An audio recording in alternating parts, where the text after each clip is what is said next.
আজকাল কিছু কিছু 12-14 বছরের বাচ্চারাও কিন্তু ডিপ্রেশনের শিকার হয়। কথাটা শুনতে খারাপ লাগলেও খুব সত্যি।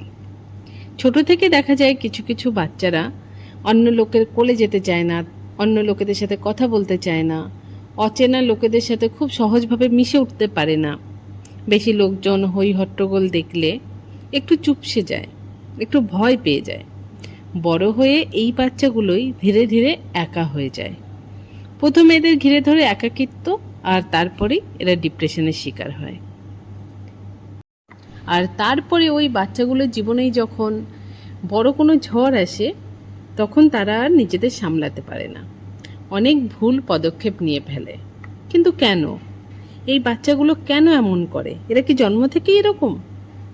সেই উত্তরগুলোই আজকে তোমাদের দেব। প্রথমত, এরা জন্ম থেকে এরকম নয়।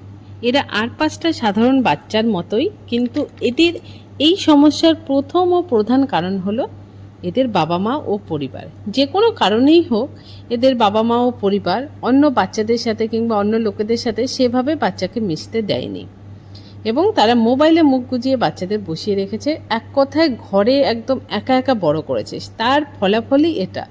এই বাচ্চাগুলোই বড় হয়ে কিন্তু একাকিত্ব এবং ডিপ্রেশনের শিকার হয়। তাই এখন থেকেই খুব সাবধান, বাচ্চাকে মিশতে দিন।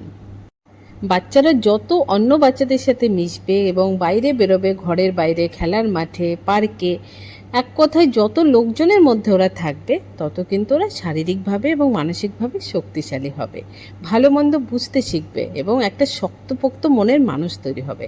তাই যখন বড় হবে তখন কিন্তু যে কোনো সমস্যাটা খুব সহজেই ডিল করতে পারবে, অতটা একাকিত্বে ভুগবে না এবং ডিপ্রেসড হবে না।